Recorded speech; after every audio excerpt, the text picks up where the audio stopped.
on, guys, come on up. So I don't know if folks online can hear us okay. This is part of our team members here from the last few years for our robotics team. My name's Sean Christowati. I'm a parent in the MRH school district with 3 different kiddos. And for the last 3 years, me and Becky Rocket have been coach for a robotics team with some of our MRH students that are associated with the FIRST Lego League, which is some folks may have heard of FIRST Robotics before potentially, and that's FIRST Lego League is one of the programs associated with kind of their string of programs for some of the younger folks. And we've had a great last 3 seasons, and it's a really great curriculum, not just because the kids get to learn about building and coding, but they learn a lot about teamwork. They learn about inclusivity, being responsible, champions of their community, things of that nature. So it's a really well-rounded program. It's not just about building and coding. And I kind of wanted to give a little time for some of our team members to speak if they wanted to say a few words. I think Zazie maybe wanted to say something, if that's okay, if you're up for it still, okay? Sure. My name is Zazie, I'm in 4th grade. This was my 3rd year in this Lego club. This Lego club has taught me about teamwork, respect, and friendship, and that awards come when you least expect it. Literally. I also learned how to program robots on my own, and it gave me exposure to different STEM. I think this would be a great after-school club because it will give kids a chance to know that even though they're young, they can still do what adults do. That's great. Thank you, Zazie. Anyone else want to say anything that's I'll okay? say a few things. Beatrice, feel free. Hi, my name is Beatrice. I'm in 4th grade. I liked FIRST Lego League because we learned more teamwork and respecting others, and it just taught me that it's not about the coding. And like Zazie said, awards come when you least expect it. Cool. Anybody else? That's good. No, thanks, guys. There's kind of a different focus every year with this curriculum. This year was called City Shaper, where we focused on architecture and building design and community spaces. Last year was Mission Moon for them, where we got to learn about the challenges about going to and living in space, and they got to build their own moon base. And so they get to like explore those subjects and kind of learn kind of on a STEM standpoint about them. And then the team also gets involved in like a team project around that. And we kind of rally around a problem associated with that subject each year. So it's really cool, really well-rounded. I'm an engineer at Boeing, and so as I was getting into the program, it really resonated with me because I get to really see like how they work together as a team, you know, how they get together and solve problems. And then they do use like building and coding to solve like engineering challenges that we give them. So it's really cool. It's like what I do on my job, just on a different scale. It's really so awesome.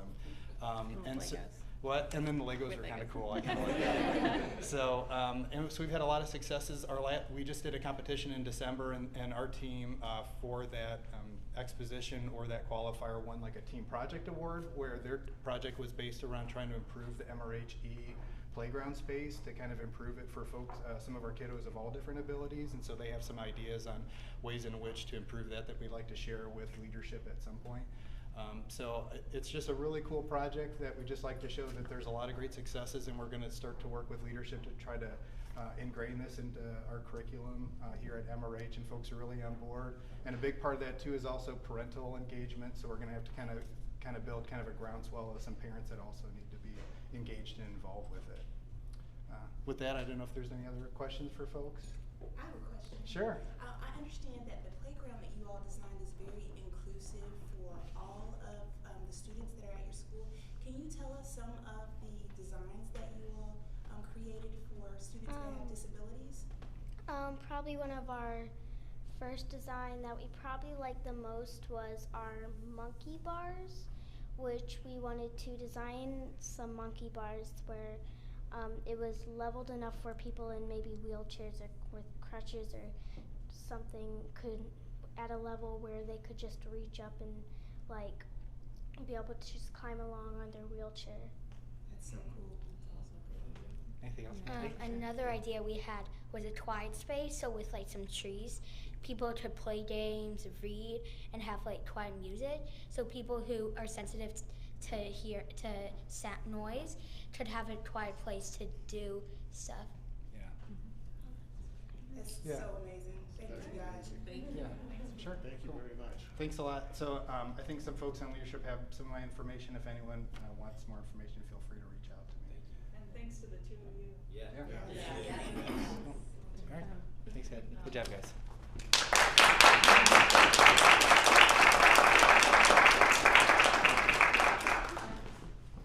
All right.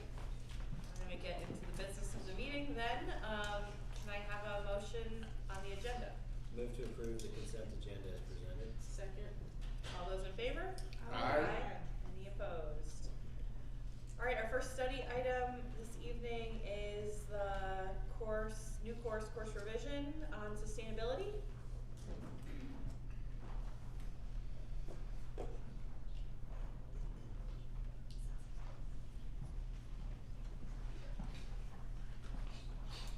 Hello, good evening.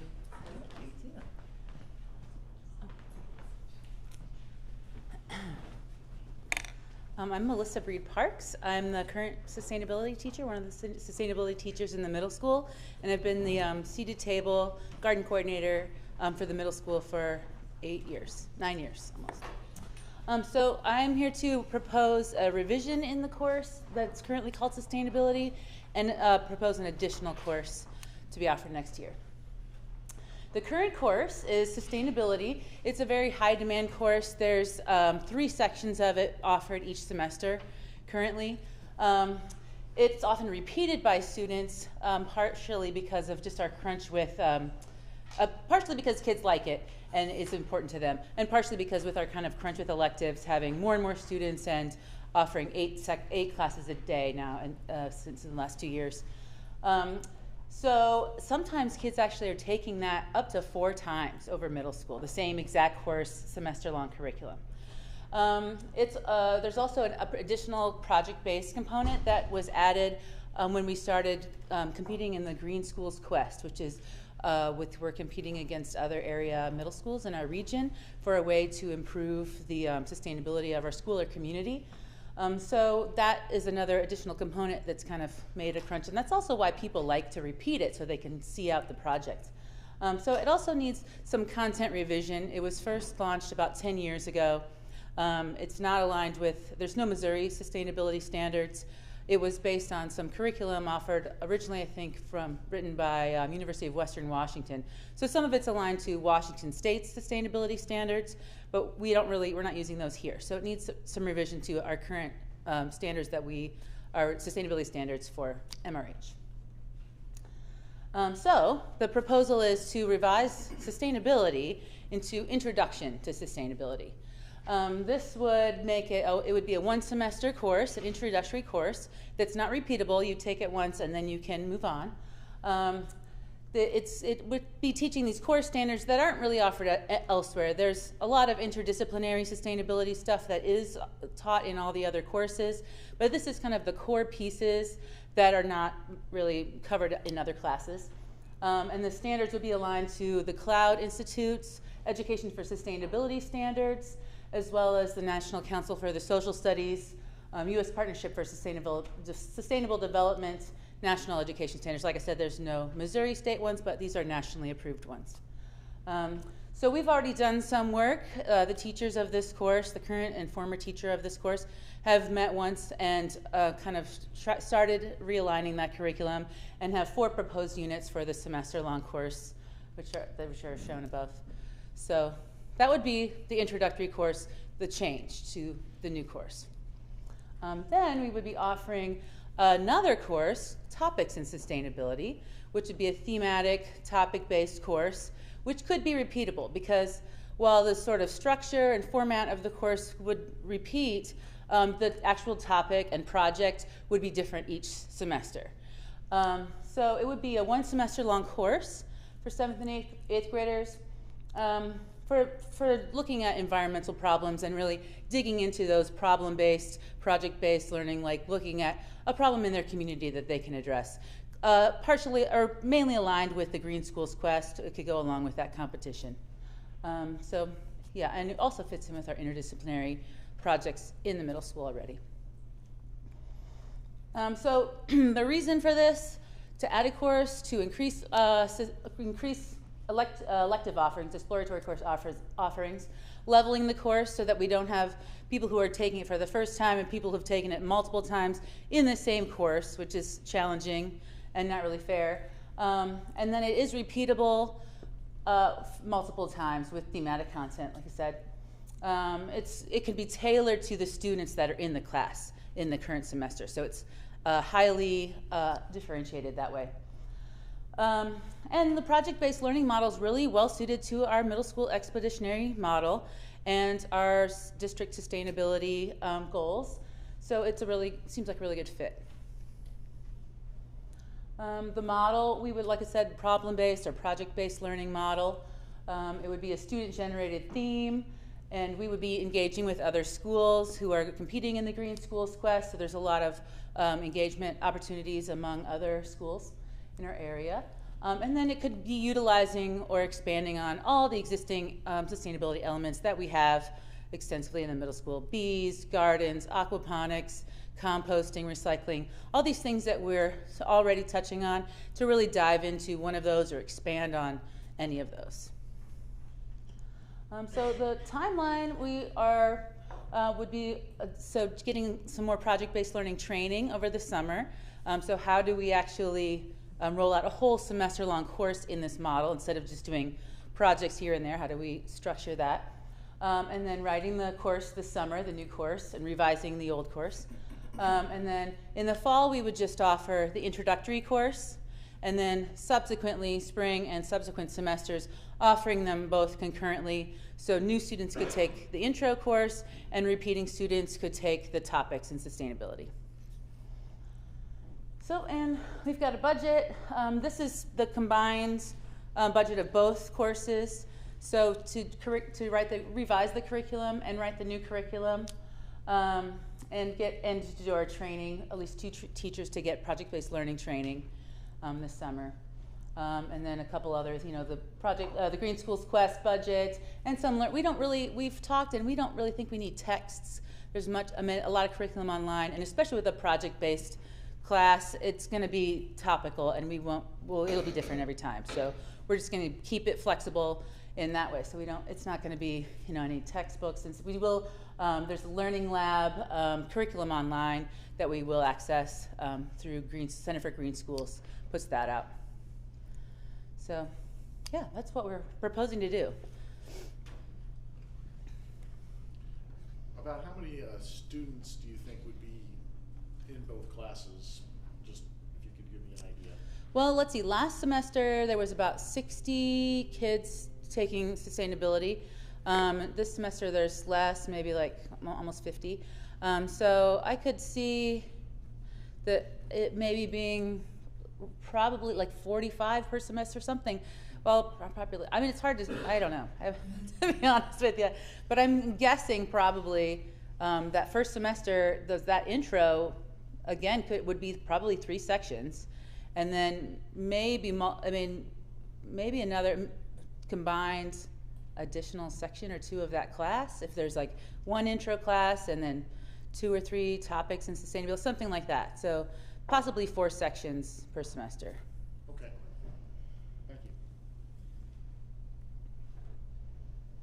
Thank you. Thank you. Yeah, thank you. The Blue Devil Civics course.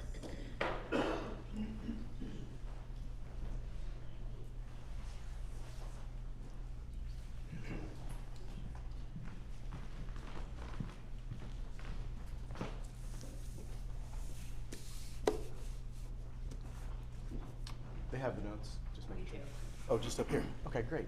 Hey, my name's Nathan Mattia. I'm a middle school social studies teacher here in the district. I've been here about 6 years, and I've been teaching social studies for 16 years now. And so I'm really excited about this course that we're about to offer, called Blue Devil Civics. Go ahead, yes. Why a new middle school elective, especially for social studies? As Melissa Breed Parks just said, Our district numbers are growing, as well as the addition of an 8-period day meant that every middle school student had 4 additional semesters of electives all of a sudden a couple of years ago, and they need classes for those electives, and so the fact is we just need to offer some more. We currently have 3 teachers teaching American cultures, which is a social studies elective, and this would be a different type of social studies elective. And so it was just going to offer a wider variety of student choice. Go back just a second. Why this class? We don't currently offer a middle school class that allows students to build a personal connection to our history here in the Maplewood Richmond Heights community. And we know that all history that really matters to students is personal. I'll give you an example. Here's a recent article, go ahead, that you probably all saw about the changing dynamics of our community. Now, what's really interesting about this article is that if you were to take it apart, there are several different social studies strands all throughout it. There's geography, there's government, there's economics, there of course is history, there's human geography about why people move from place to place. And though this is the story right now in our community, about 10 years ago, the story would have been a different story. And about 10 years before that, it would have been a different story. And so as students look around and they see their community changing, we want a course that allows them to be able to use the tools that we've got in the social studies discipline to be able to take a look at our community, understand what's there, build personal connections, and then hopefully be able to contribute in some way to do something to help the community and contribute to it. And so what we're proposing is a semester-long middle school elective where students will explore the history and the systems that impacted the development of Maplewood Richmond Heights communities and the MRH school community. Our goal would first be to help students connect personally by letting them explore the unique story of our community and its peoples in order to make personal connections. Then allow students to ask questions, explore answers, and work for some civic engagement in order to contribute. Our curriculum will be based on our middle school social studies standards of historical thinking, document analysis, human geography, economics, civics, and also be informed by the social justice and anti-bias standards that MRH is using. Our model for teaching, first of all, will be the civic action process steps. Students will explore the story of our community and the St. Louis region through the lenses of all of the social sciences, but this is sort of the rails that it runs on, where you first gather information about the topic that you're studying, in this case, us, our community, and our history.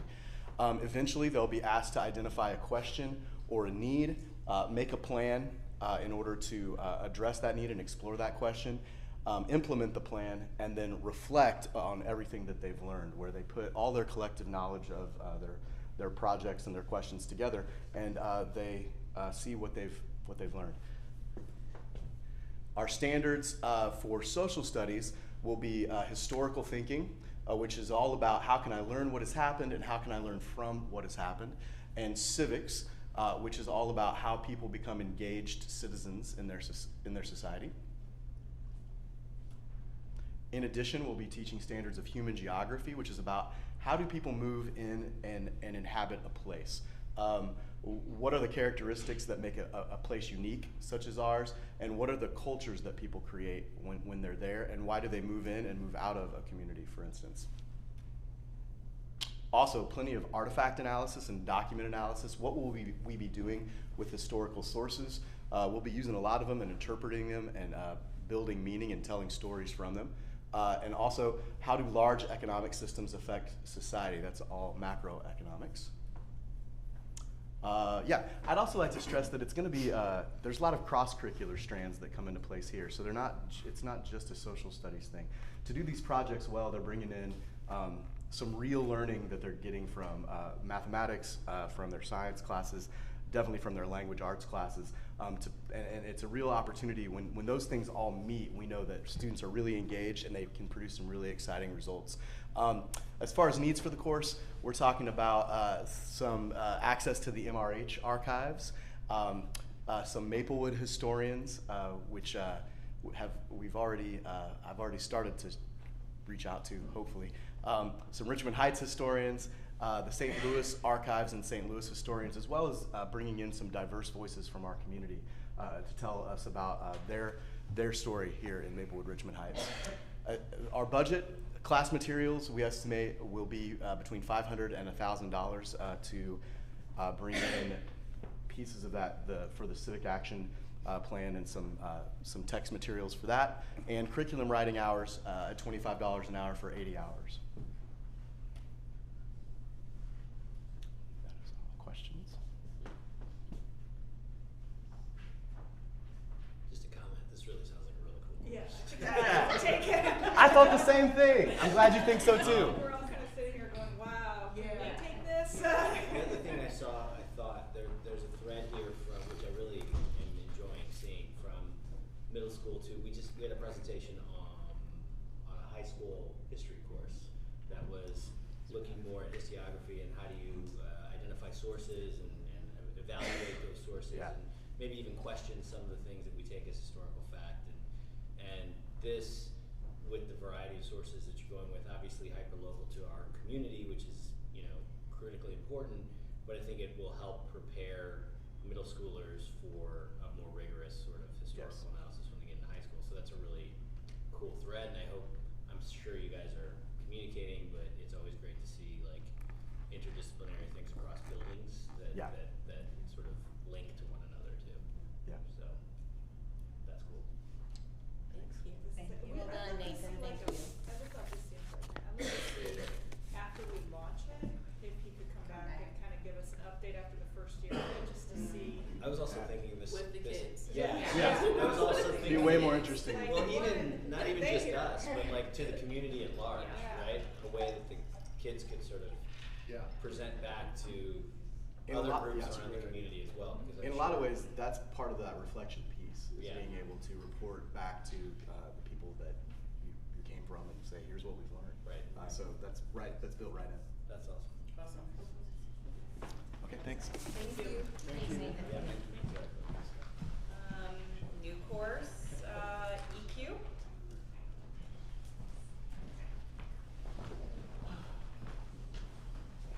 Hi guys.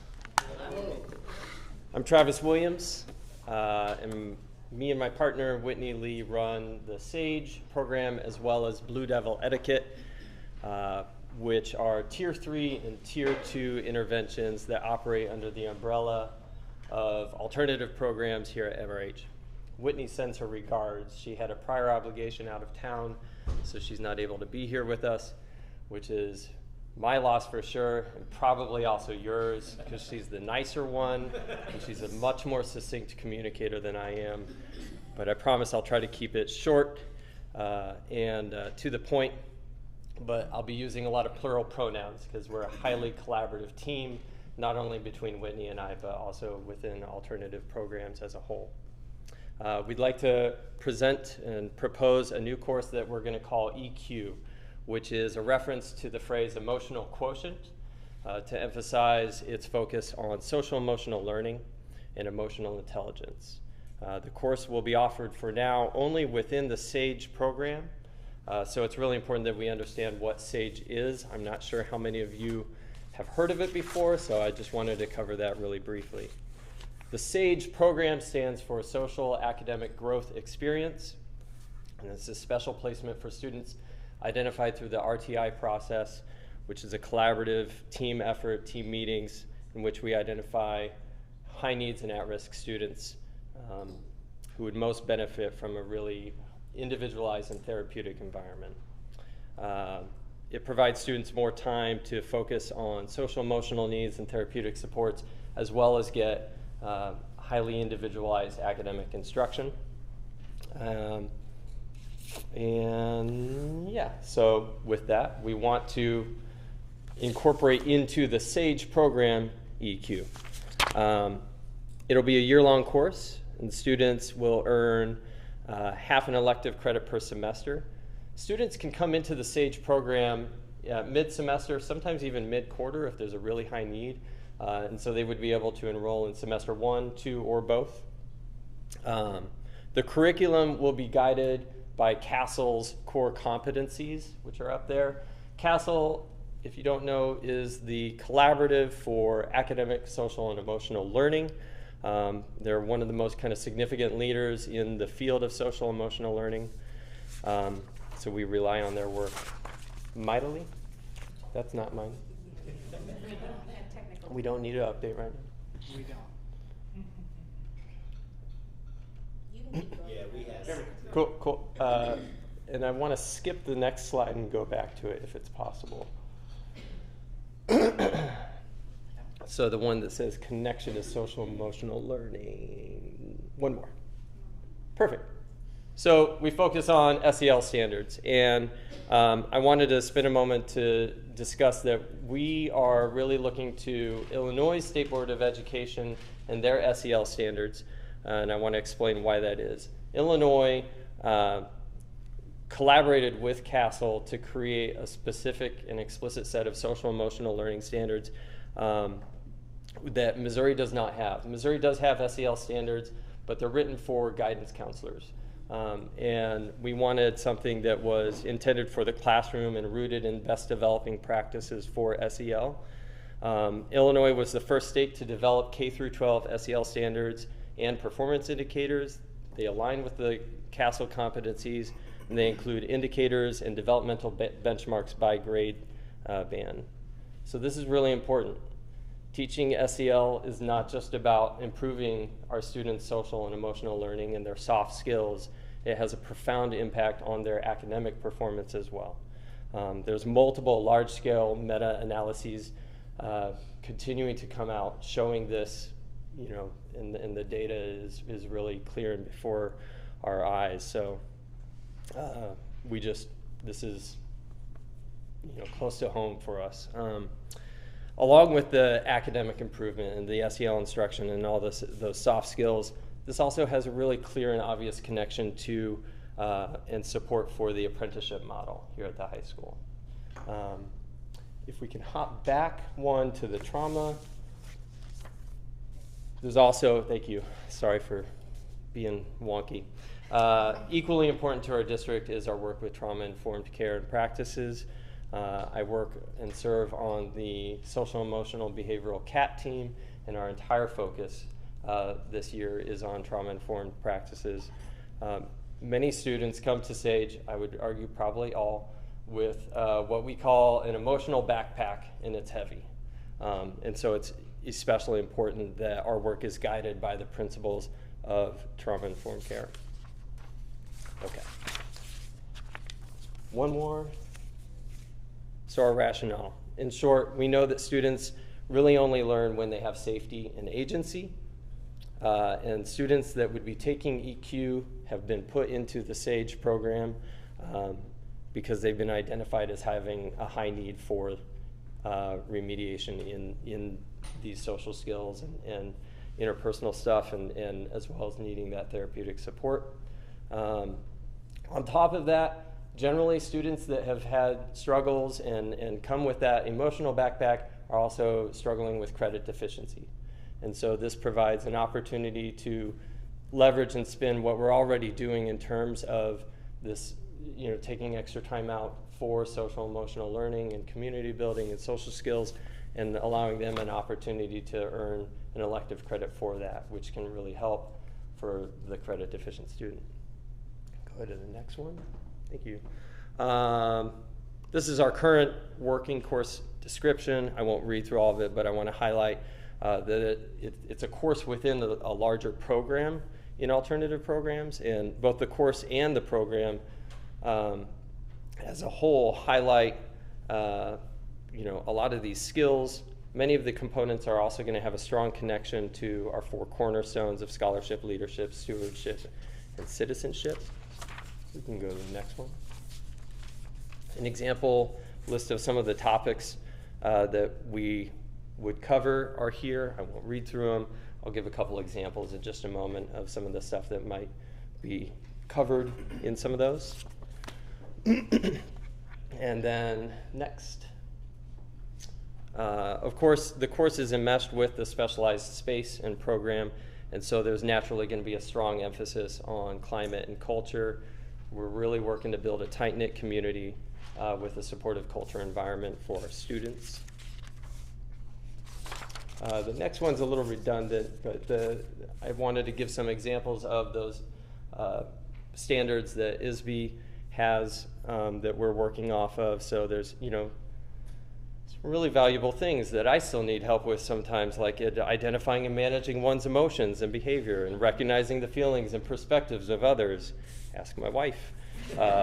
Empathy building. These are important things we all need. So we can go to the next one. What this looks like in practice, we're sitting in circles a lot. If you've heard about restorative practices, and I'm pretty sure you all have at this point, we like circles a whole bunch. So we're always starting off in circles. It's a great way to build community, remove barriers between each other, and just open things up. Another example on the next slide is Conscious Disciplines Brain State Model. You might have heard of this as well. The Brain State Model was initially brought to alternative programs as a way for the staff to think about and look at students' behaviors and work with students identifying where they're operating out of in their brain. And we kind of found out that it's a pretty good idea to explicitly teach this to our students as well. And so, one of our big goals is that by the time a student leaves SAGE, they can identify within themselves, all right, am I in a survival state, an emotional state, or the executive state, and do something we call zipping up, which is to move from the brainstem up to your prefrontal lobes, be able to access those executive skills and learn and absorb new information. Another example of some of the content that would specifically be in this course is the anger control chain, which is part of a larger curriculum called Aggression Replacement Training, which deals with a lot more than just aggression. But this is just an example of teaching some of those explicit skills that we all need to apply when we're experiencing intense emotions and experiences, including anger. So our budget's pretty simple. We've been accumulating material and books and building out a lot of stuff. SAGE has been in various incarnations for the last 5 years. And so we just need some time to really start taking everything that we've been working with and codify it and really make it explicit and get it down. And so 120 curriculum hours at $25 an hour. Questions? More of a comment. I'm super excited. We've been talking about trauma-informed care, and to have it actually be in the curriculum is amazing. How many schools have that advantage of kids being able to actually learn this stuff in a classroom? My only complaint is I think everybody should be able to take it, to be honest, because these are skills that, just like that last course we talked about, hey, I'd love to sit in this class and learn something. So kudos. I think that this is a great class and it's necessary. Thank you. Agreed. I agree. I appreciate your intentionality too in connecting the dots for us too, along the trauma work, the restorative practices work, the RTI work. So it's really nice to see that it's not just our beautiful diagrams and posters, but it is actually the work you're doing. Yeah. Thank you. Great job. Thanks, guys. Thank you Appreciate very it. much. All right. On to policy then. Well, good evening, everyone. I am presenting to you further study from Policy Batch 2019B. So if you click on the first link there, it's the table, and the items for further study are at the top, and they're highlighted. And if you want to see, like within the policy, the recommendations, you can just click on the additional links.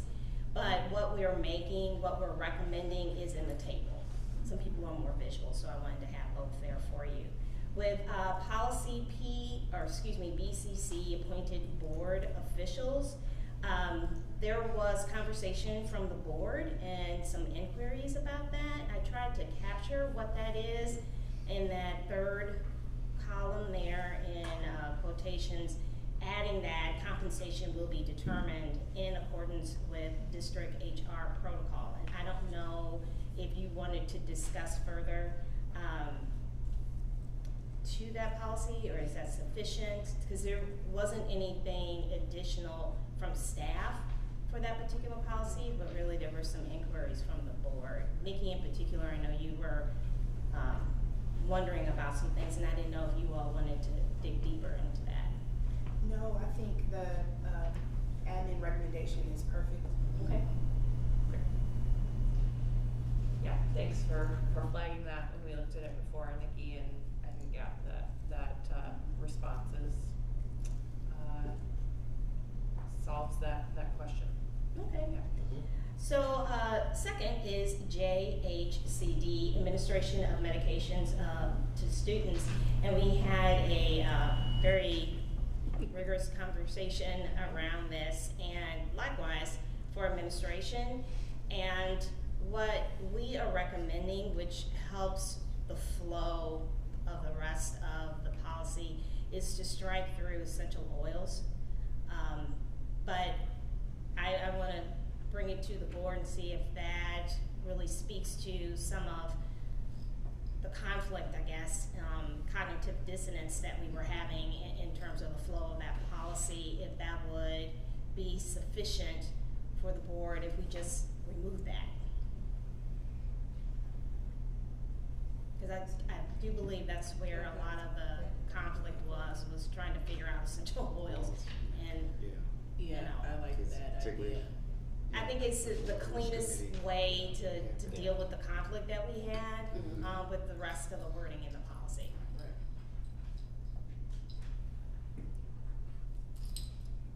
Any other I agree. question? I know the lawyers especially were Looking at that flagging this table. one, which we appreciate your skill set.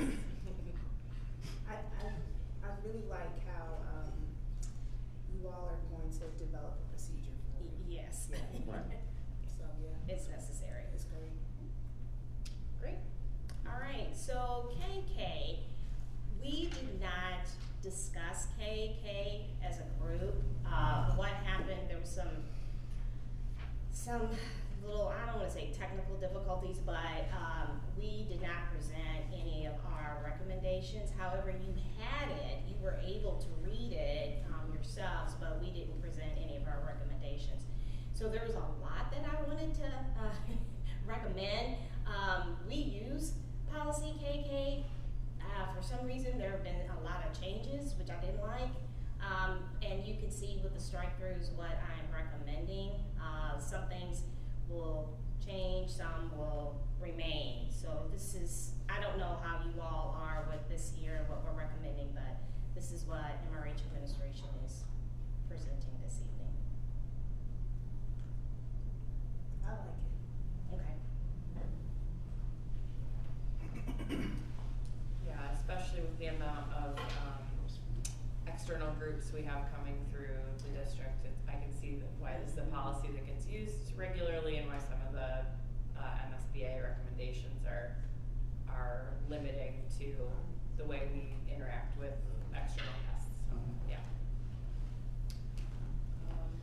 I do have one question.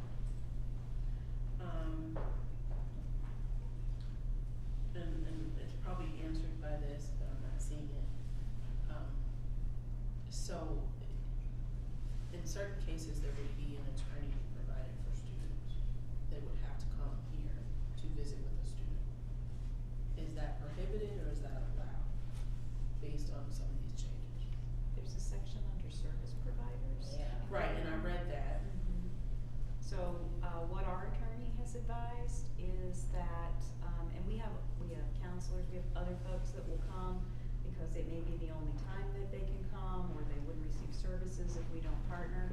So what our attorney has advised is any group that we have an MOU with through the St. Louis Children's Fund, etc., that will be fine. And then she's actually written a waiver that she just asked that we have the parents sign that they are aware that that is happening. Is that what you're making reference? No, no. I think, Okay. I didn't think so. We're voting on this today. We don't have to. No.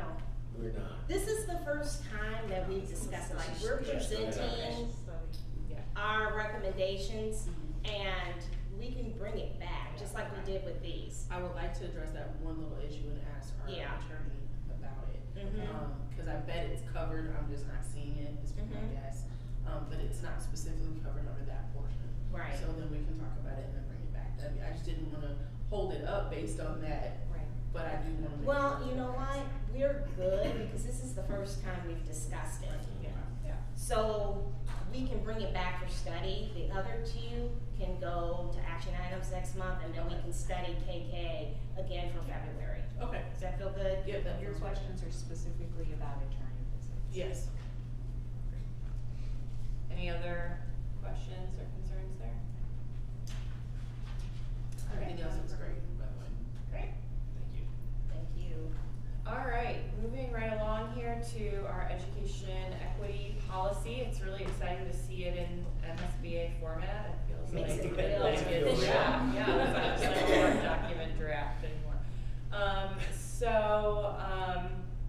As you can see, and based on the from scratch policy that we've been working on, there's still that one strike through that came back from Cindy to Maria's question, last time, that rewording feels good to me. I think it makes sense. Karen and the team have put those definitions into the policy, and some references there. In some further conversation, I think this is pretty good for us to start with. I think there are some ways that we could continue to strengthen this to, actually do what our last presenter was doing for us too, and helping to make some more connections to the educational frameworks that Karen and Roxana and the district staff are using. So I think we can certainly continue to study this policy. We can make some adjustments before we officially approve it, but I think at this point would be interested in seeing how folks feel about actually approving this and starting to live into it and potentially massaging it as necessary. Like I said, I can't remember in the 6 years I've been on the board that we've written policy from scratch before, so I think this has been a new experience for all of us, but I think it's been a great exercise for us expressing our own values and beliefs for the board. I like that. I think that's ready. Agreed. Did Cindy have any other, beyond the editing, the wordsmithing, any other feedback or notes regarding this? Okay. So it's been vetted by both attorneys, and as you can tell, because it's so exciting, like she said, it's from scratch, and why we're still with MSBA. Because at the end of this, you see all these cross-references? Yeah. That's what I was trying to articulate last month. Yeah. This is complicated, and you kind of have to really think where you want to code it. So with that in mind, this is ready to go, and I agree with what Katie is recommending. Let's live with it for a bit as we learn and grow and live, and revisit it next fall, for the next 6, 7, 8 months, and then discuss it again, because that's the nature of policy anyway. I have about 45 policies coming. Right, we're gonna. Yeah. So, Great. Everybody that worked on getting this done, I think did a great job, and I appreciate it. You're here. Administration and board members alike on getting this put together, because I think this is a pretty quick turnaround on our charge. Speaking of that, and this, we'll get to this further down when we talk about committee stuff, but we had talked about establishing a committee for this, right? Which we sort of kind of have, like we had some people doing this work adjunct, but I think it's worth remembering to revisit that too, creating that committee, because the work has been done, but we still are going to keep working on it, so now would be a good time. Yeah, I think part of how we live into this policy and how we hold ourselves accountable is definitely something we're gonna have to spread the love beyond the 7 of us and our 3 admin who sit with us here and everything. So great. All right, let's talk about the ACAE transgender student policy. So if you click, it says Ormsby revised policy. Again, vetting with our legal counsel. I want to remind you that originally this was presented to the board in 2015. So that's part of the reason why you see a lot of recommendations for changes, because the laws have changed quite a bit since this was first introduced. And the second thing is the recommendation from the board to add non-binary students, and some of the recommendations I received from Cindy on some of the changes like the definitions and such, and then adding non-binary throughout the policy. So, you know, this is your first read through of this here, and of course there's no rush. I mean, we can always, again, continue to refine it. Well, and that, I think that's a question. I mean, I'm hearing both, like, let's get this right. You know, this was kind of presented to us several years ago, and that we're starting to bump into the need for this policy more frequently too. So, I mean, I do want to say, like, ideally, you would have had this policy in place last month, right? I mean, as far as what the district needs. Yeah, but we made a change by adding non-binary students. Yeah. It takes it to a totally different thing from what we originally were thinking about. I've had my administration, all of my admin review this, so they've seen it and they've had a chance to look at it. The non-binary piece caused pause because we're all learning this together, but yet at the same time, you know, as we live with transgender, you know, this policy, and we are now clear about our direction, we know that this is all a part of it as well. Yeah. But they weren't expecting that. But it's not a problem. It's just they weren't surprised. That's all. I did have one brief comment about Cindy added a piece which I think is important about it says no student will be placed in a room assignment against their will and without parent guardian permission. That's designed to protect transgender students. I do have a question about whether that broadens it and creates the expectation that before any field trip that room assignments would have to go home and signed parent permission would have to be required for room assignments, and whether that might become, if that were extrapolated to all students, binary students included. I would assume that this policy applies to transgender students. It was written in a transgender student, but the language seems to leave some room. So I would like to clarify that. I also was looking at that paragraph, and I felt like, again, coming from a non-legal perspective, maybe a silly question, but, you know, it says not placed in a room against their will and without prior parent guardian permission in those situations where there's maybe disagreements between the student and the parents. Right. In that situation, it feels like there's an inherent conflict. I'm not sure what are our staff supposed to do in a situation like that? If the parent has one wish and the student has another. Yeah. Or if different parents have different wishes. Or, yeah. Right. And so it's designed to solve a problem, which it will do. If that directive is extrapolated to all students, it puts staff members in somewhat of a difficult position. Right. So I'm not quite sure what to do with that. Yep. I understand why she put it there.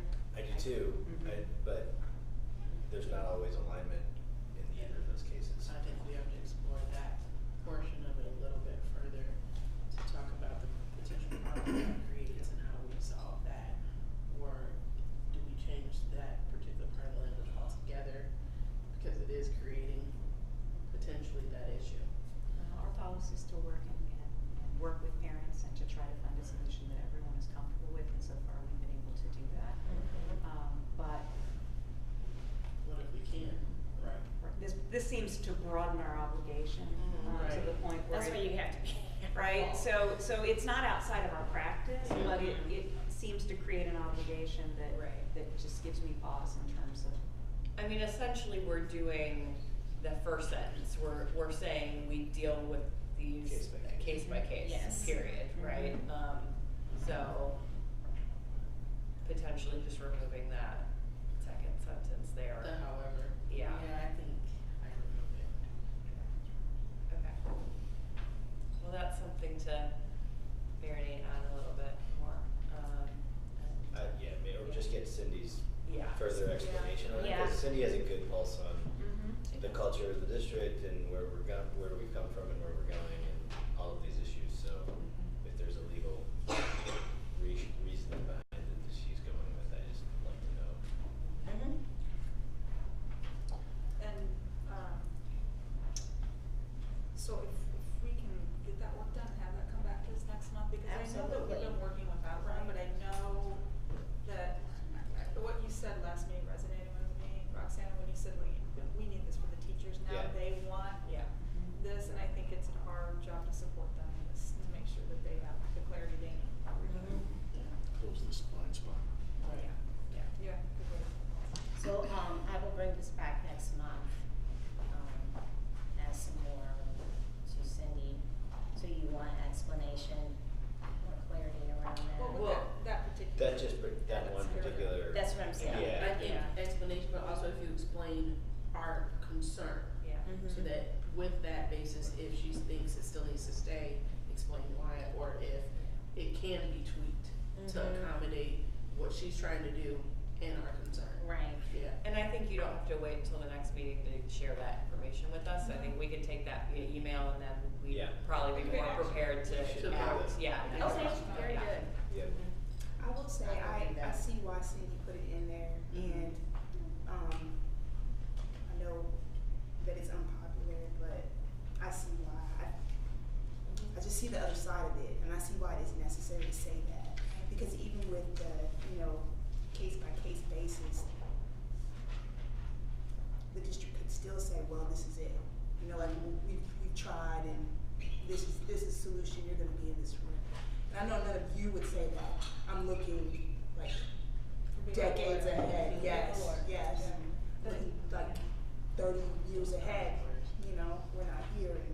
The concern was actually raised by a teacher that if the way that this reads, if this applies to all students, we have binary students whose parents would not be notified because it's not okay for them to inform other parents of the child's status.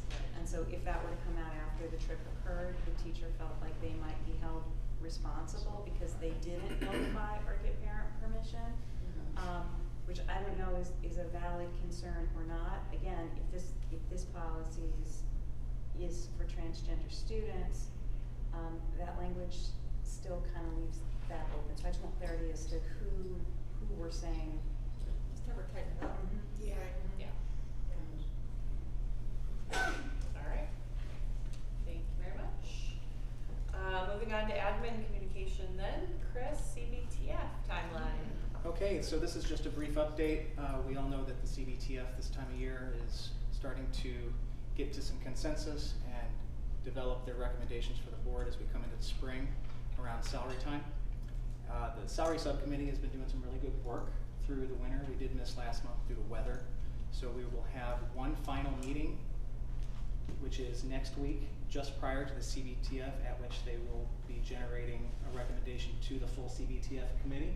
They'll be delivering that next Wednesday at the full CBTF meeting, and they will then deliberate and decide what our next steps are. Once they've decided, one of the things that we have to do is go on tour. So Karen, Roxana, and I, along with some representatives from some form of those two groups, will end up going to each of the buildings and explaining and gathering teacher feedback, and from there we'll develop the full recommendation to the board. And this is the timeline for those things. Gotta be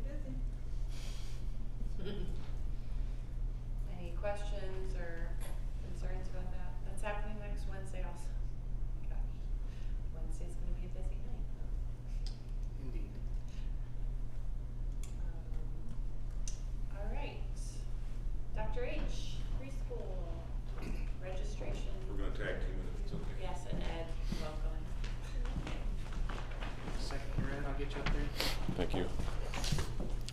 So I am Ed Rich, I'm the Director of Communications, and we are days away, really, from registration for kindergarten and pre-kindergarten. I see this as a process that takes place in two large chunks. The first is informing the populace of what they need to do, timeline, resources, things like that. And then the second, much larger piece is actually pulling it off, because it happens in waves, as some of you know, over a period of several weeks. So Dr. Hebenstreit and I tonight will try and demonstrate how we communicate to our current families and prospective families. And I'll do this by showing you where the information is and why it's categorized the way it is. So if you don't spend a lot of time on our website, you're going to find out tonight that we have copious resources on the website. And in fact, for pre-K registration, it's in two places because we just don't need people struggling to find information. And if it's in two places, it's easier to find. So this first image here reflects that most people would look under parents, right? And then clearly registration and enrollment is on the drop down, so that seems logical. It's possible, but it would take a major redo of the website to put registration up on that green bar. There would have to be some like reconfiguration of so many of those categories, but it could be done if that's something that anybody would prefer, let me know. Our second slide so this is the first half of what you see when you click on that registration and enrollment tab, and this is K through 12. It's the big picture. So the next one is the bottom half of that page, and this is devoted to K, 1, 2, and pre-K. So this is a lot of information. It's not every possible thing, but there's a link, that first link in that paragraph, takes you over to the other page that is dedicated specifically to your school. But again, there's a lot of stuff available right here, some forms and things like that. There's Betty Pearson. Yay. So under the MRH Early Childhood Center tab, it's forms. That I do want to change. I can make it forms/registration or vice versa, registration/forms. That's something I really want to do unless somebody objects, but that would make it a lot easier to find.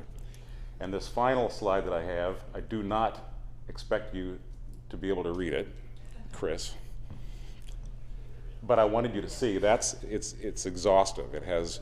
I can't think of a single thing that is not there. This has the free and reduced applications, the handbook, supply list, bus schedule, direct debit, tuition schedules, registration fees, and there's a timeline checklist to kind of keep families, it's something you can put on the fridge and say, oh, we've got to do that today, and this is coming up here, things like that. It is absolutely, completely updated, and it has been for a couple of weeks, thank you, and everybody in your building.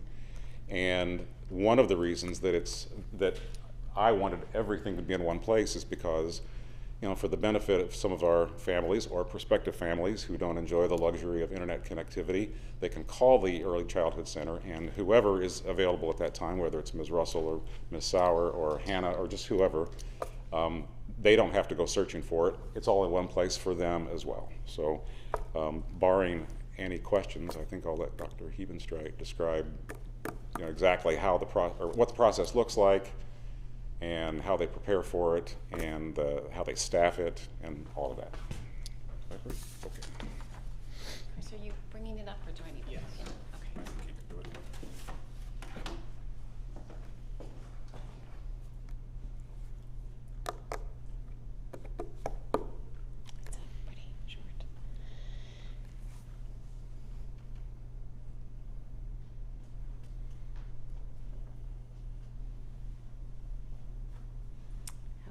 Well, this is our preschool enrollment process. We begin preparing for it in early November, making sure that we agree on a date that can work for my staff, because it is one of the dates is on a Saturday morning, so we need to really be careful and pick an appropriate Saturday for that to work. So we start in November, and then the actual registration begins in February. So the major way that we determine how many spaces we're going to have available is based on how many of our preschoolers are eligible to go on to kindergarten. There are a few other factors. I mean, some people move, out of state, etc., that might cause some variability in the number, but primarily it's the number of students moving on to kindergarten. Some things that become a little bit problematic that we have to be very careful about when we are actually looking at our spots is we have to maintain a ratio in all of the full day classrooms for Head Start purposes. So we can only have 9 3-year-olds and the rest 11 4-year-olds. Now we can have fewer 3-year-olds, but we can't go over 9. If we go over 9, we have to limit that class size to 17. So we don't want to do that. We don't want to eliminate spots. So the problem comes in there when people come to register. You might have 6 spots, but they're all 4-year-old spots and they have a 3-year-old. So it's just one of the other nuances of registration that I wanted to highlight. And so that's what the other one's about. So we have 3 waves of registration. Our first wave is our existing preschoolers. So that's all the families that are currently enrolled in preschool. They have a 2-week period to complete that enrollment.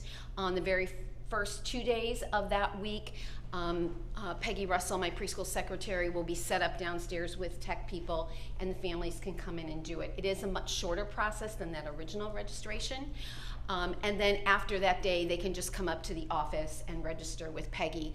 Most of them come in on those first 2 days, and then by the end of that week, anyone who has not registered, we make a personal call. And then that following week, those still remaining that haven't registered, we make another personal call to give them every opportunity to enroll before that February 29th date, or that's the date it is this year, for our second wave.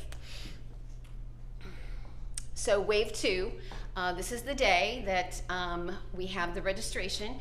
It used to be in the evening, and we felt after talking with parents and doing some surveys that actually Saturday morning would be more favorable. There is no perfect time, but on Saturdays it does allow at least maybe someone in your family to be able to come that is not working. So we have that on a Saturday morning. It is a 4-hour registration period. We are being very clear this year. The doors open at 7 a.m. and numbers will be given out as you enter. No recommendation on what time you should come. It just, the doors open at 7 a.m. That's what we're going to say. Then there's a full team. Just so you know, it does take a large team of people to make this happen. So we have tech people. This year we will actually have 3 nurses. So we have 2 other district nurses joining Nurse Michelle because it takes a long time for her to go through all of the immunizations and explain to parents what they don't have and what they're going to need before school starts in August. So we're hoping that will streamline it. One of the other things that we did this year based on recommendations from our PAT team was that we come up with an FAQ sheet. So we worked on this in November, and we wanted to tell people, please know that it might take 2 hours. Because some of the frustration came from new families coming and not realizing they couldn't get it done in 20 minutes, and you have a toddler there with you or an infant, you don't have food, you don't have the right stuff, and then you're there 2 hours. So we tried to be really upfront with parents to let them know it could take that long, but we're doing everything we can to make it as efficient as possible. And this wave actually runs through March 10th. And then finally, wave 3 opens on March 11th, and it's ongoing until we reach capacity. And the one thing I didn't, oh, here we go, Discover Club. Nope, that's it, Discover Club. So we reserve approximately 50 to 60 spots for our preschool students. And the reason why we do that is there's no transportation from ECC to any other daycare spot. And there's actually really no other daycares now in the area that provide transportation. So if a parent they're obviously working parents usually that have their children in the full day programs, and so if they don't have that before and after care, it can be very problematic for them. So we do allow them to register for Discover Club at the point of preschool registration. And then start there. What questions might you have? On the day of the second wave where you have the doors open at 7 a.m., do you need the district to provide you with, I mean, this might seem like a silly question, but like crowd control tape so that you're not just like, everyone just rushes up the door? Or? I think what we did last year was, I think we have signs like start lining up here. I'm pretty sure we had those out. Are there student compliance with that? Pretty sure. Okay. We're pretty sure. There's a line. Everybody's respectful about creating the line. No one is like. Okay. I mean, I have experience. I'm not just sure. I've heard so yeah, no. We're decent.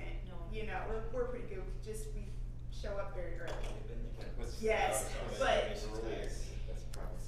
4 a.m. Yeah, and people just line up against the wall outside, right in front of the door. So it's kind of like when Best Buy has a sale, people are just there. No tents, but they're there, just waiting. Yeah. And I might not have made this clear. Our doors open at 7. The registration starts at 8. We open the doors at 7, and we have chairs lined up. So when they come in, they get their number, and they go to chair 1, chair 2, so forth. I have a question, and you've probably already covered this, but you had said that sometimes there's a big chunk of time that they're using with the nurse because of immunizations and stuff. And is there somewhere online for them to see what they're going to need for that ahead of time?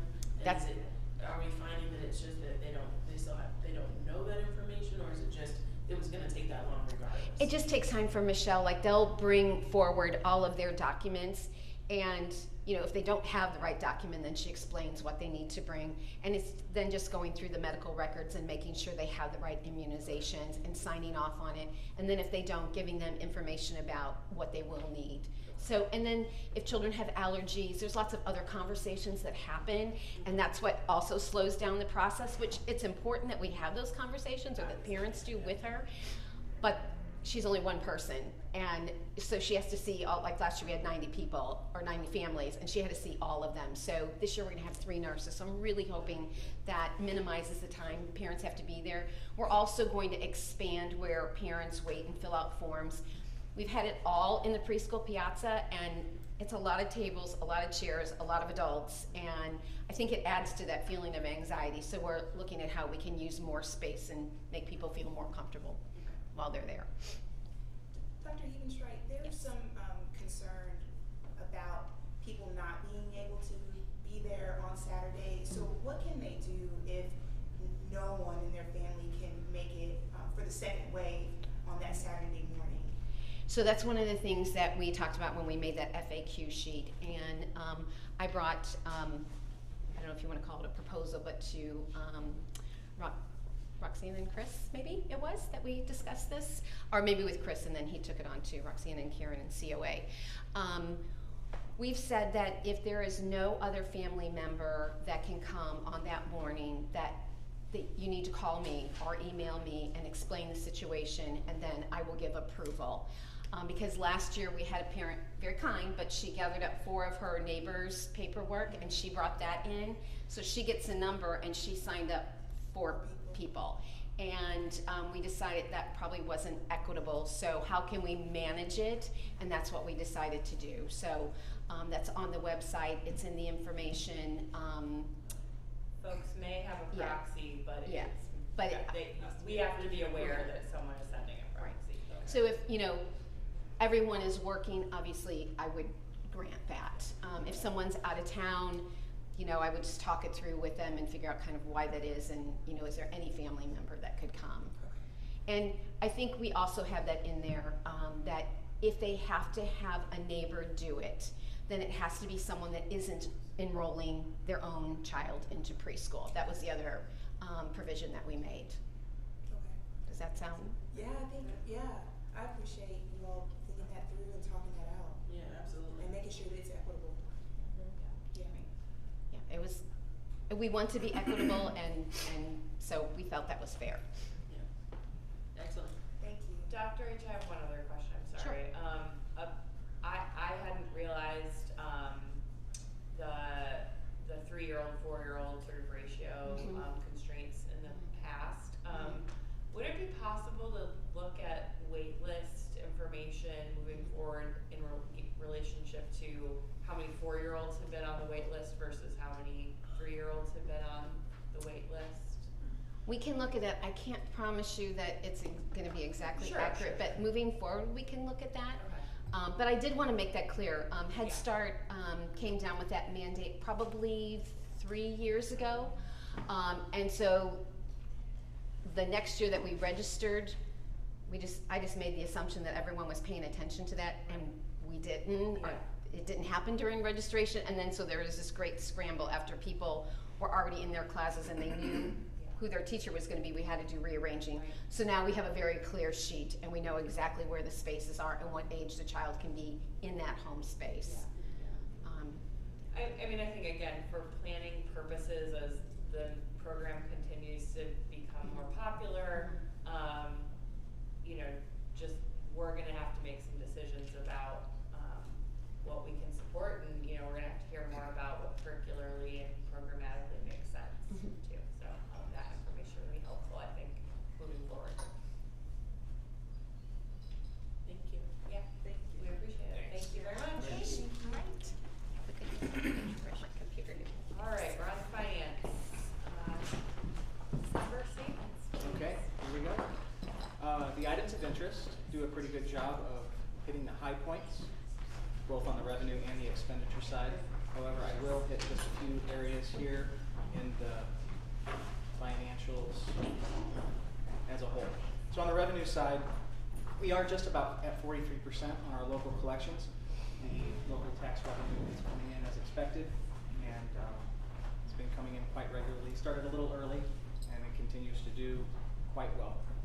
County taxes were 16% as compared to 6.4 last year this time. Our state revenues are also up a little bit. We discussed that last month.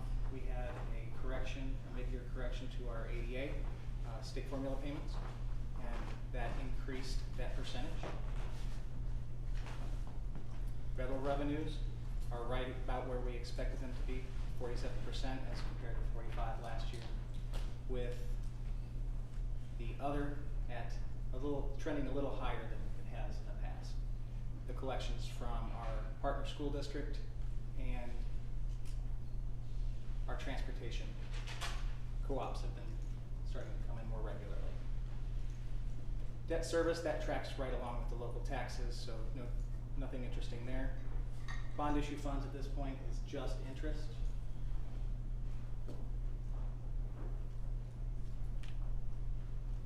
I'll skip down to the expenses by object.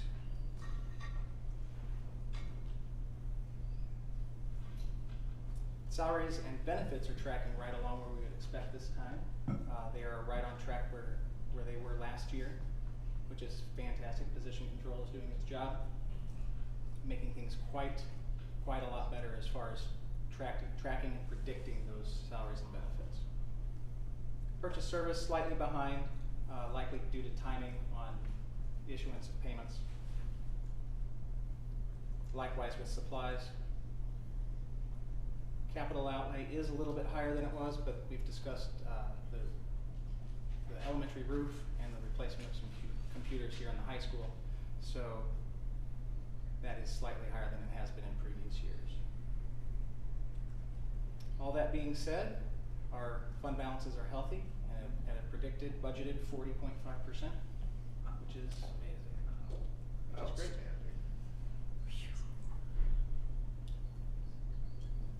Any questions? Just gratitude. Yeah. Okay. I may move on. We can jump into a very small, minor budget amendment. We are just adjusting expenditures on some of our title revenues. So you won't see an adjustment to the revenue side. This is just accounting for the expenses. So it's a $1,400 adjustment, but again, that's just to keep our books a little bit cleaner throughout the rest of the month. So if you scroll down to next to the last page there, you'll see the results of the all funds. And then the last page is the account level detail with what we exactly are changing. So a little bit of up and a little bit of down, all totals with $1,424 increase to the expense side. We'll be approving that tonight. Right? Yes. Voting on that. Budget development. Okay, this is really just a reminder of where we're at in the process with the budget development calendar. Let me open it up here.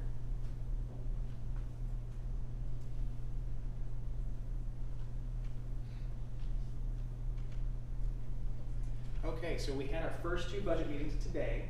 We had ECC, Dr. Humenstreit did a wonderful job, and we also had student services with Mr. Estrada.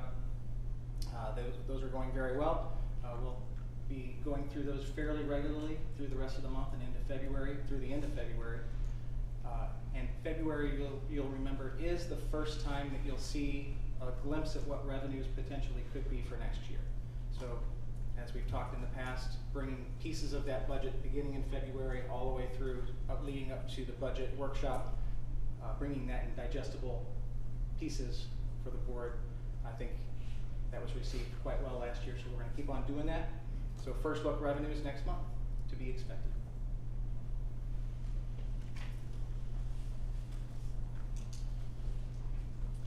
If there aren't any questions, that's all I have. Any questions?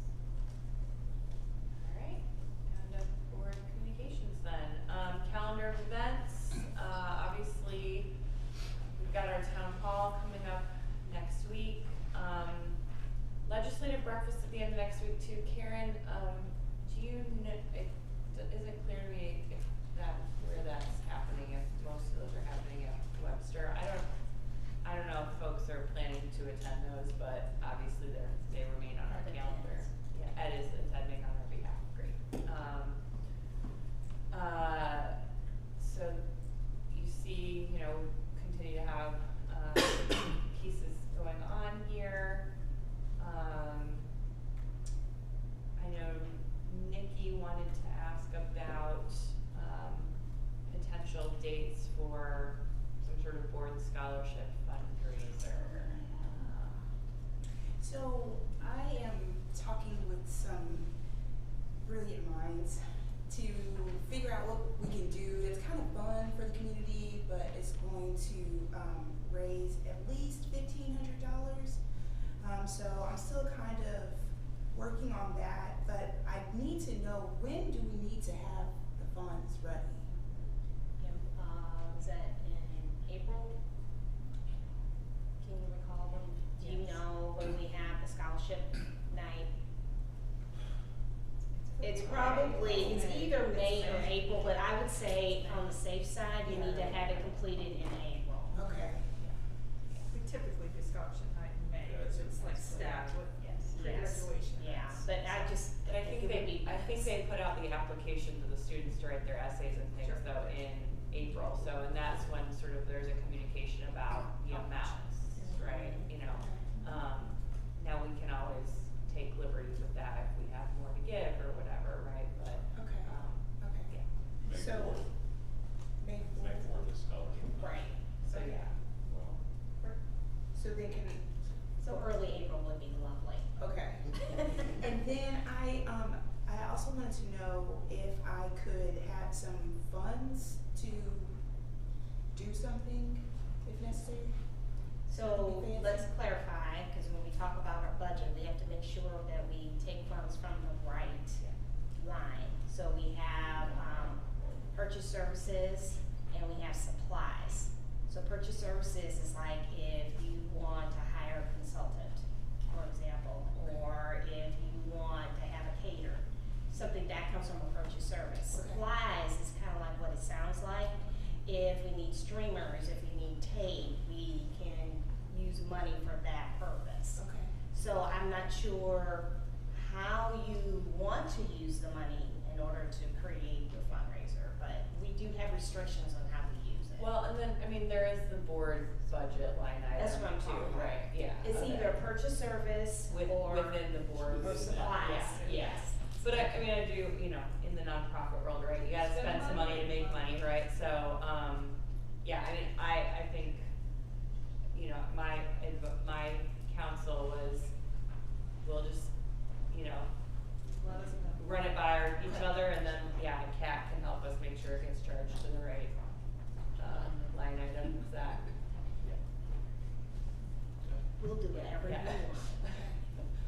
But yes, the board has a budget that we can use to support this. Okay, and then, let me know, would you like for me to run this past y'all? So if I'm like, oh, let's have a crawfish boil or something like that, you know, like, okay.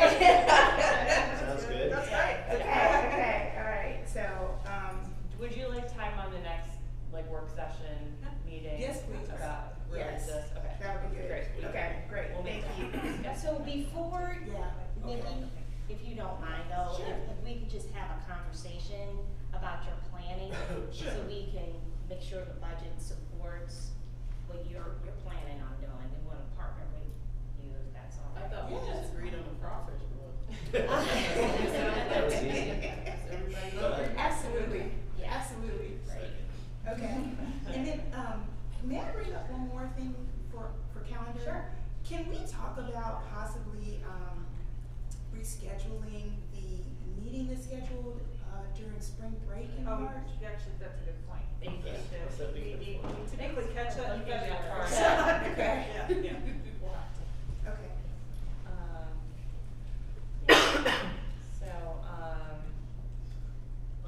Since our school board meeting is scheduled during spring break week, We don't do that, the admin team or our. right, can, Do you wanna look at March 10th? Since we're here, we'll look at you just do it on the work session night? I don't- We know we're here. Right. Yeah, it's true. Makes sense. We could still do a work session if need be. In March. Before. Like, we could do a 6 to 7 work session and do 7 on for meeting. Yeah, if that's need fine. be. That's fine. So, You wanna check and make sure that works for the district staff too, to move that meeting? Yeah, it's good. It's better than working over spring break. Nope, I have just one other Yep. calendar item that I don't think is on our calendar, but I think in, the town hall for Maplewood that's coming up, I believe on the 28th. I think it would be great if we had, I unfortunately am out of town. So I just wanna make sure we're gonna have our representation From the school board. from the school board. Yes. Yep, I already have. You have it on your calendar? That's good since you're a resident A of resident, Maplewood as well. it's good to have a resident. Yeah. As many people as could make it would be great. Yeah, yeah. Fortunately, I won't.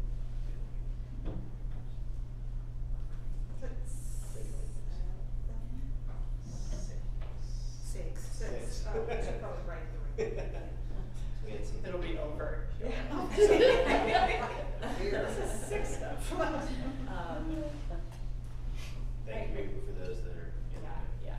yeah. Any other calendar items there? Just to, make sure it's okay with the board, the work session in March, that is also high school, conferences, and I just wanna make sure you all know that ahead of time, if you're comfortable with that. Yeah, when we move a meeting, we're gonna have conflict because the district is so busy. I do have one other question about the schedule. So we have a town hall on the 24th of March and a work session on the 25th, which is fine, but do we want? The 25th is the CBTF work session. Oh, never mind. Okay. It's auto-populating on your calendar, right? I'm gonna get a text. I was like, we should just look for it. No, it's fine. Yep. Great. All right. Board committees and liaisons, I know typically we wait till a little later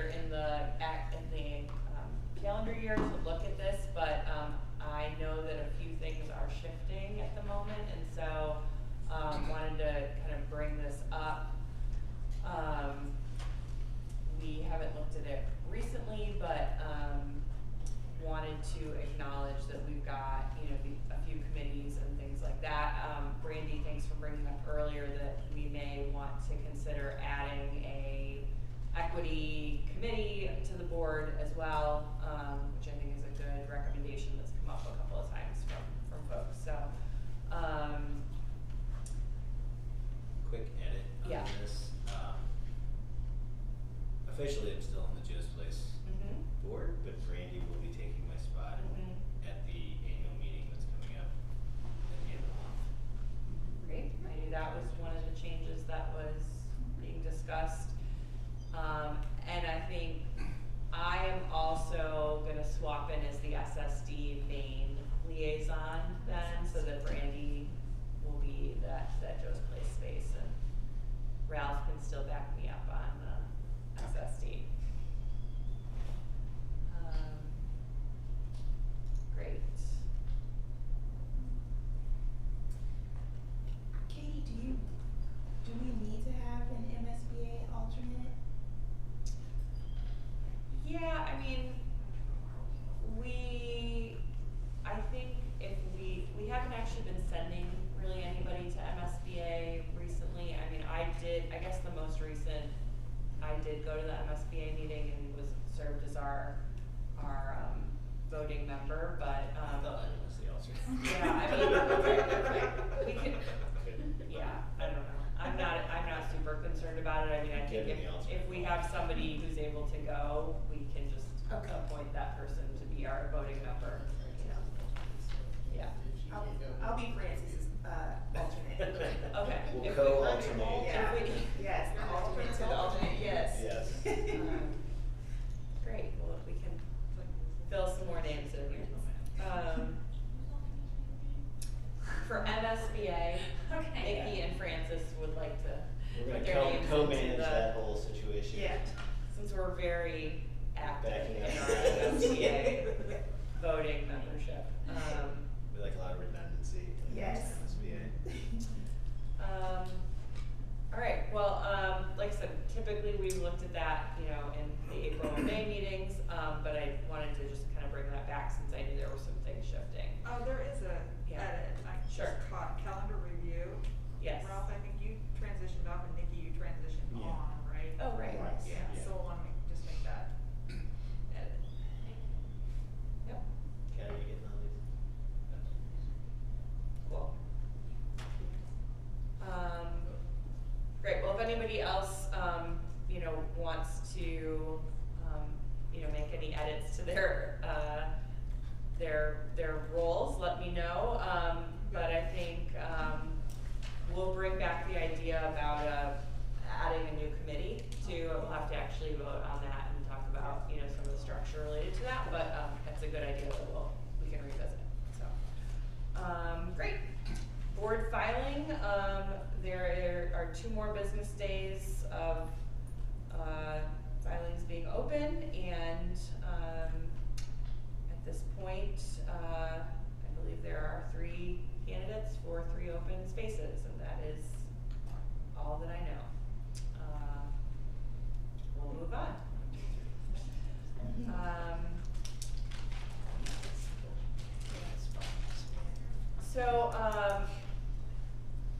I know there's a lot on this tab in board docs here. I think the pertinent thing to talk about here, again, I hope everybody's reading the deep as well. It's been really, I think, again, connecting some dots for the work that we're doing. But wanted to actually have Karen speak briefly about the Crossroads Anti-Racism organizing training that I know a few of us have participated in through our day jobs, but that we've talked about a bit with our work at the district level. So I had an opportunity to have a conversation with a representative, and they're recommending 2.5 days, like 8 to 3 type of configuration. Start with an evening, similar to what we did with the MAP Center, and they're flexible in terms of time. I recommended these 3 dates, knowing that we have a lot of commitments right now with the possible referendum in April leading up to that, and then it's just crazy time with a lot of events at the end of the school year. But it's just a recommendation. If you all can change or would like a different time, you can always do that, maybe in the fall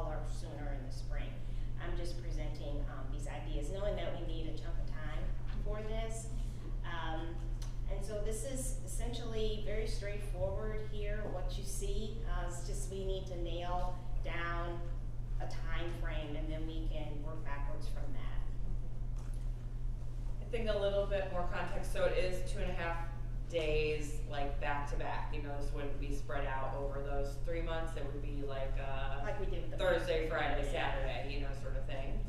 I think I think Crossroads is the training entity. I think they're open, you know, they do them sometimes Friday is the half day and they do them Saturday, Sunday, or they do them during the week. So, you know, we've got, I think we'll need at least, you know, the 5 or 6 month lead time so that we can make sure people can get time off of their job if they need to do that. This is, you know, going to be a little bit of a lift.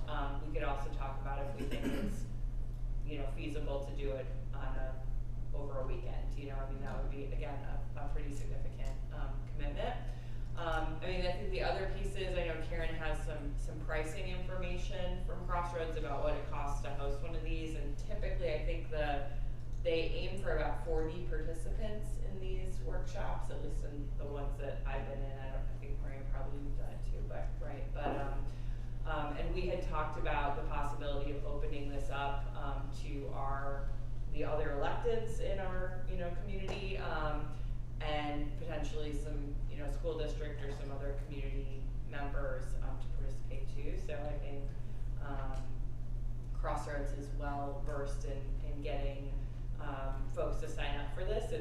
There's certainly a buzz about this kind of training in the nonprofit circles that, you know, that I run in, but it may be something that other people just need to understand. What is this? Why would I take 2.5 days off my job to do this training? You know, kind of thing. So yeah, I mean, I know schedules are probably already filling up for folks for the summer, but is this something we want to try and make some recommendations on dates? And we can do that over, I think, email or yeah, doodle or something, you know. The only thing I would just suggest or recommend is that when we look at all this, we tend to always just stack the deck against us, and that we're so busy, and then it's the burden put upon administration as well, right before the beginning of the school year. I'm always mindful of that. I still do it, but I'm mindful of it. So, especially with this sort of work, let's just maybe we look earlier in the summer rather than later in the summer, and that way we're also closer to the work that we're doing now, because we don't have the students and the staff with us as much. So I think June, July is better time. Also, what I was thinking, and it depends, you know, like I can kind of take off as long as I have enough lead time. Right. And that might be hard for some people, but when we did this last workshop, which I really enjoyed, it's still intense, and then it's on a Saturday and you've worked a full week. I like the idea of taking off a couple days from work, so you're not having put in a full work week and then doing this intense weekend, because I think it's harder to digest in the process, but that was just for me. So whatever the board wants to do, I'm fine with, but that was just a suggestion because I thought it was like, by Saturday I'm like spent. Right, yeah. That's a good, point, and I think we'll probably have to throw out a couple of different, you know, configurations of during the work week or over the weekend or whatever too. So great. We'll keep going forward here then. Anything from Safe and Inspirational Spaces?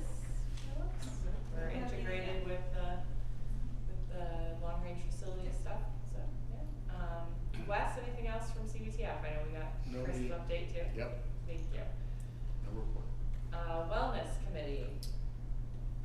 Nothing really to report from our last meeting. We had early last month. And I think I explained some of the things that we went over. Next meeting is scheduled for February the 3rd. So a few more weeks from now. Can I add something about wellness? I ran into a former board member who is also now a member on the Wellness Committee, Sherry Montford, someone that, you know, some of us know pretty well. And she just kept singing the praises of Vince and the work of the Wellness Committee and saying how much she appreciated still being involved. It's her connecting still back to the district all these years since she's no longer serving on the board. Awesome. That's cool.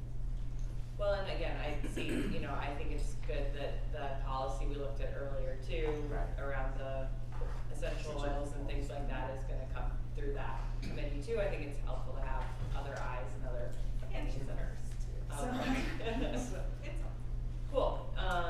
Joe's Place. I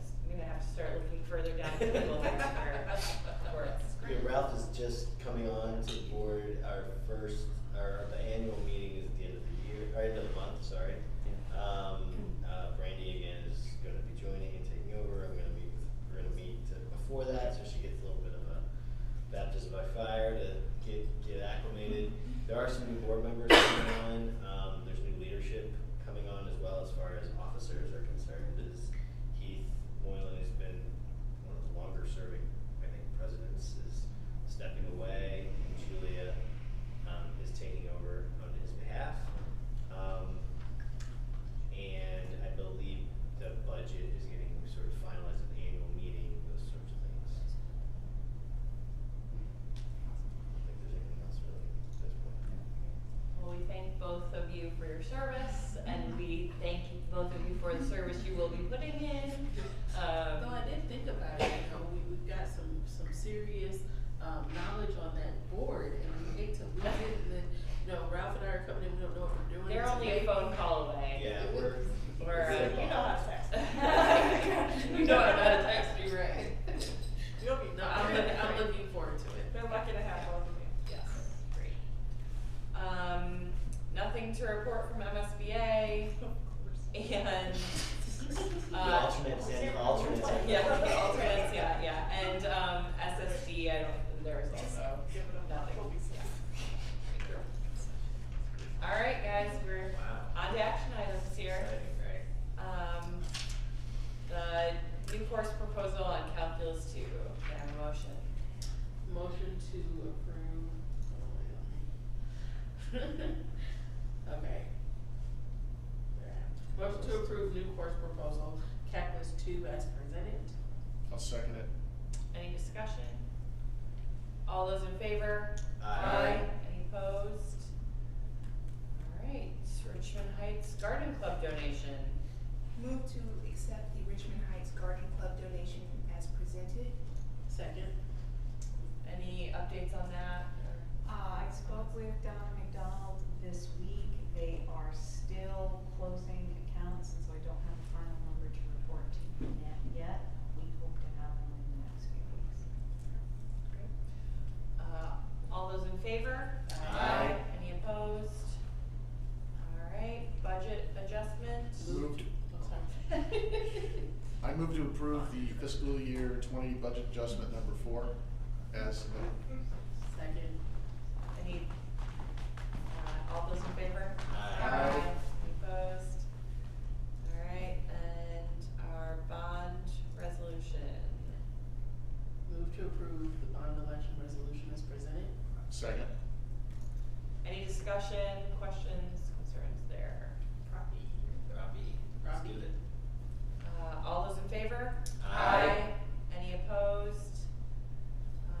Nikki, can I have a motion for executive session? Yes, I move to enter executive session in accordance with section 610.021, subsections 2, 3, 9, and 13, and section 610.022 of the revised statutes of Missouri on January 16th, 2020 for the following specific reasons: personnel matters and real estate matters. I'll second it. All those in favor? Aye. Any opposed? All right,